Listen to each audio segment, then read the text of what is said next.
Jim Renacci's new book, The GOP's Lost Decade, really examines behind the curtain in Washington, some of the inner workings, how things actually work.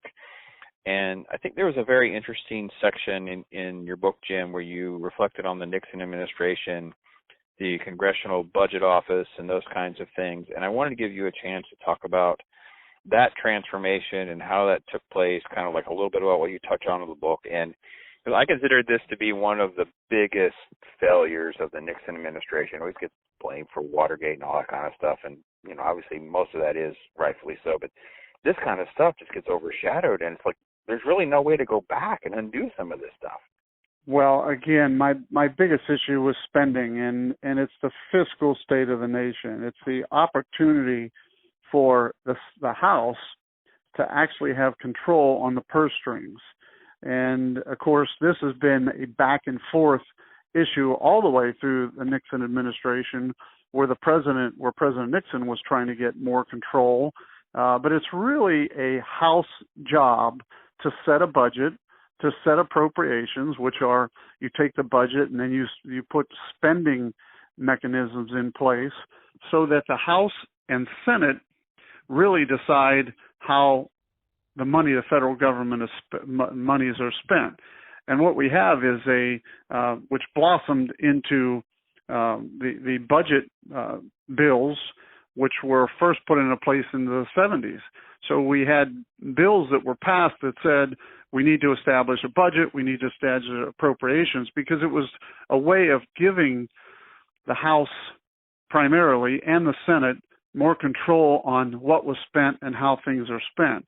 The problem is we've never followed the budget or appropriations process probably all the way back to 1974, which is kind of comical because we always have these opportunities to waive the budget and waive our spending mechanisms in Washington, which was a big disappointment for me, being a business guy who really understood that the budget is the essence of how you decide how you're going to go forward. Your appropriations side is your spending side. Without the budgets being passed and appropriations being passed by both sides, then you really don't have a mechanism for controlling our spending. And that is why, our debts and deficits have got out of control, because we don't pass budgets anymore. When I was in the House, we at least passed a budget. The Senate never picked it up, which means it doesn't mean anything. We don't pass the appropriations bills, so we're not controlling our spending. And we've really changed our system in Washington where we don't budget, we don't appropriate, we just pass CRs.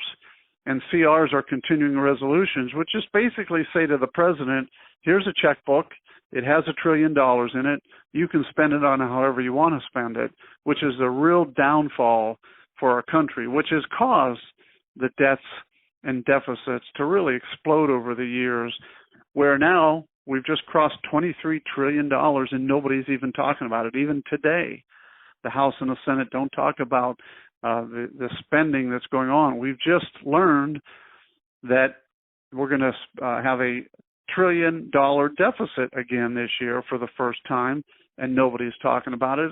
It's because the processes, which, again, President Nixon tried to get control of, which he was not able to do, and the House and Senate said we're going to take control of, and they never have, just isn't working. And it's one of the biggest concerns I have, because we do have a fiscal state of the nation. I talk about that in the book, that is going definitely in the wrong direction, but nobody seems to be sounding the alarm. Now, if you go back to 2010 when I ran, and it's one of the reasons I say the GOP's lost decade, I call that the lost decade in the book, is we said we were going to fix this. We were going to fix our spending.